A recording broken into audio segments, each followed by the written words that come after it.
We are all about powering progress together by providing clean energy solutions.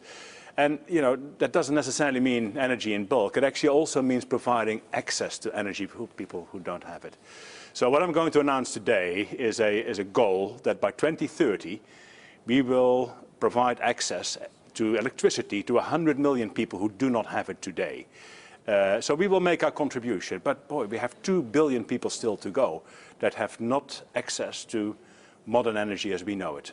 Now you're investing an awful lot in clean energy, solar power, you've taken Shell into electric vehicle charging in a big way.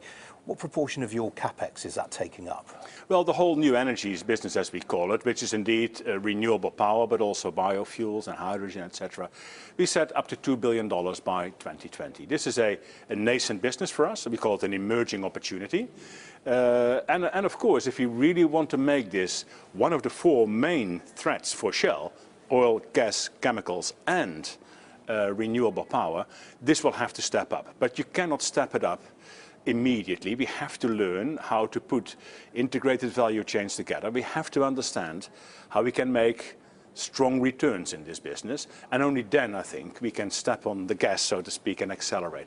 But listen, $2 billion of investment in this space is not trivial. There are not many companies in the world investing at that level in renewable energy. Now you've taken Shell into LNG in a very big way. Presumably you anticipate demand being far stronger in coming years than in conventional crude oil.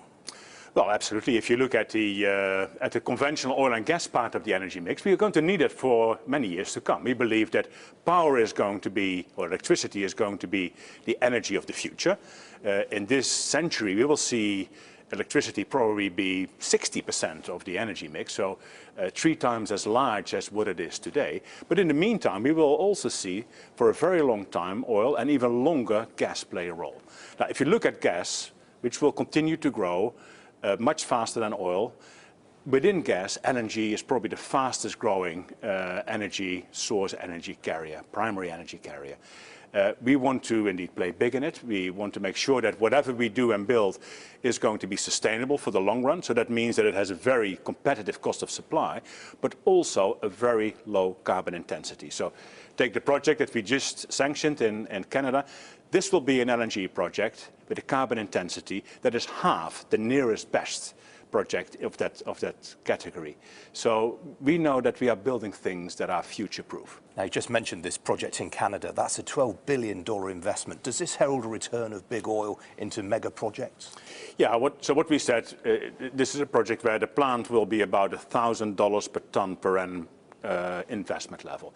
You can work out how much it is. We have 40% of the plant, and it's a $16 billion plant. Yeah, I think what it will do is it will help fill the gap that we see growing in the 20s when supply of LNG will fall short of the available demand.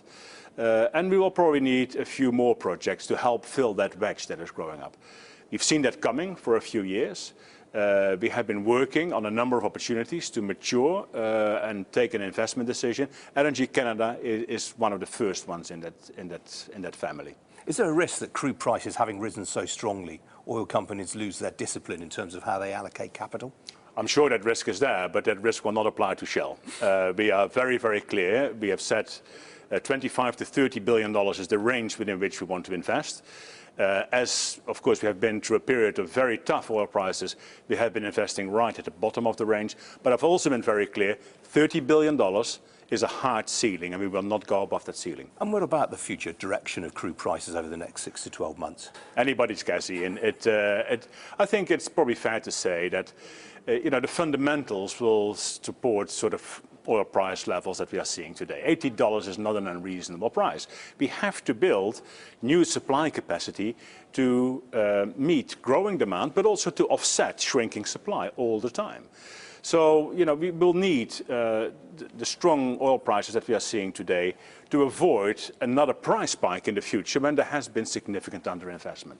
But in the near term, we all know oil prices are driven by sentiment, events, geopolitical or other events around the world that will move prices a few percents a day in a way that, of course, has nothing to do with the fundamentals of supply and demand. Have you been surprised by the strength of the recovery in crude prices?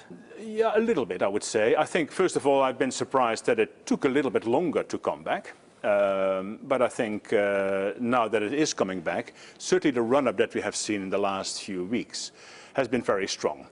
Again, it is more driven by sentiment than the fundamentals. The fundamentals point towards something like this.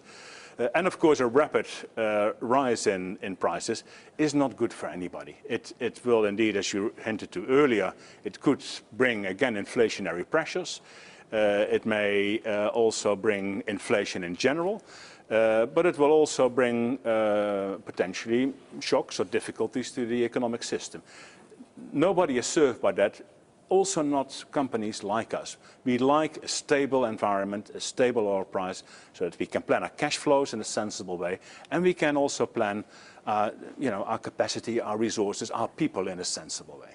Now, Saudi Arabia is at the eye of a storm at the moment over the disappearance of a journalist in Istanbul. Does that worry you at all that the Saudis might retaliate by depressing production?